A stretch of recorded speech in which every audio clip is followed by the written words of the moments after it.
Hello, boys and girls. Today, we're going to take a look at Easter around the world. Look at that giant egg and those really cool different buildings. That's a different way to celebrate Easter. Giant Easter eggs. Haven't seen any of those around here. Let's get started. We're going to start in the land down under. That's right, Australia. In an attempt to raise awareness about the dwindling bilby population, Australia has taken to making chocolate likeness of this small rabbit-sized marsupial.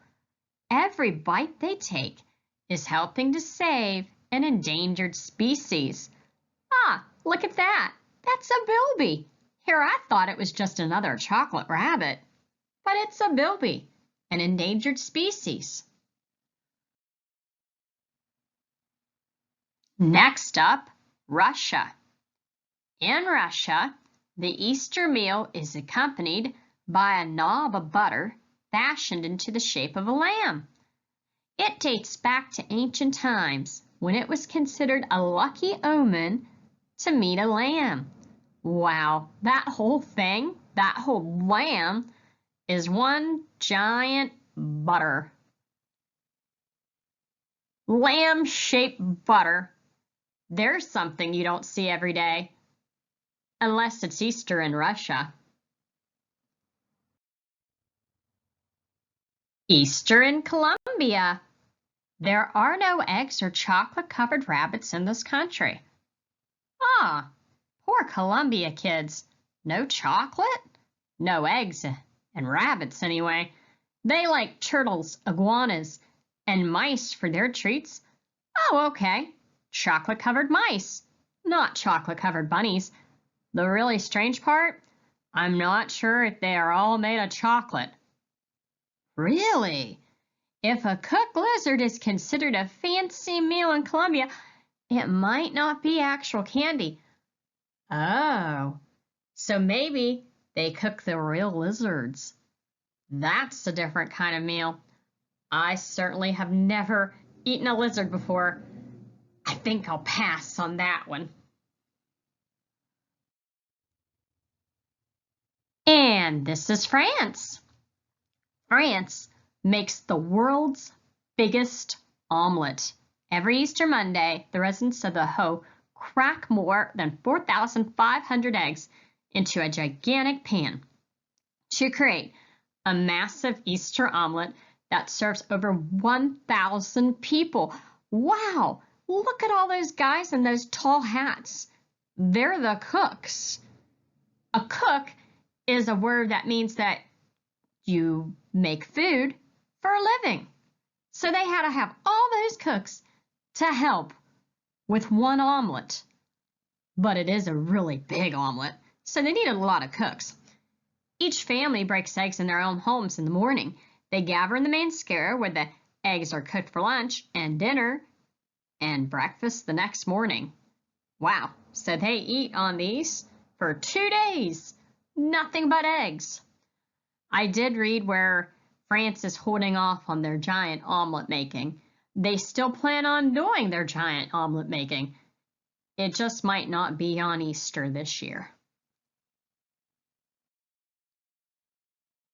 And now for Finland. But what's this?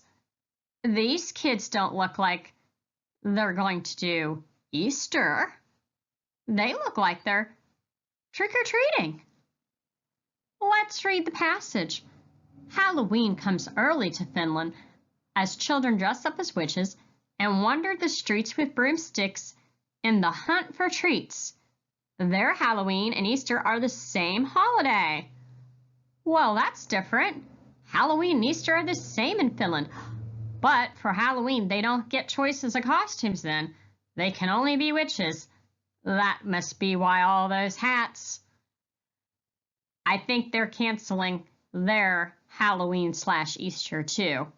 But they said they will also resume at a later date and give the kids a chance to do their trick-or-treating for Easter. And we're in Greece. Look at all those red eggs. Where's all the other colors of eggs? Easter is known around the world for multicolored decorated eggs, but in Greece, you will find only red eggs. Red is the color of life in Greece. From ancient times, the egg has been a symbol of the renewal of life, and the message of the red eggs is victory over death. Red eggs. Not all the various colors. And now we're in Norway. Why are they showing milk in Norway? Let's read the passage. Easter time is crime time in Norway. Don't know what that has to do with milk yet. Television channels run crime shows, and a slew of new detective novels are commissioned to come out just before Easter.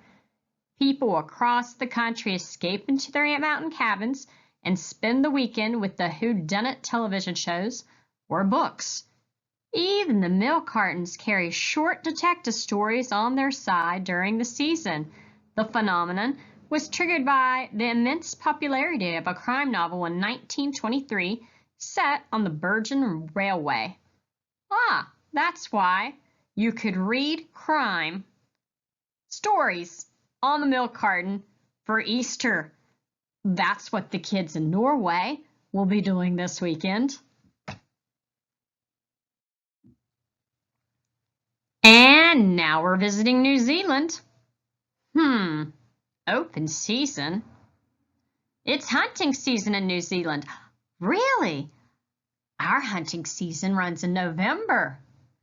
There is no Easter bunny in New Zealand.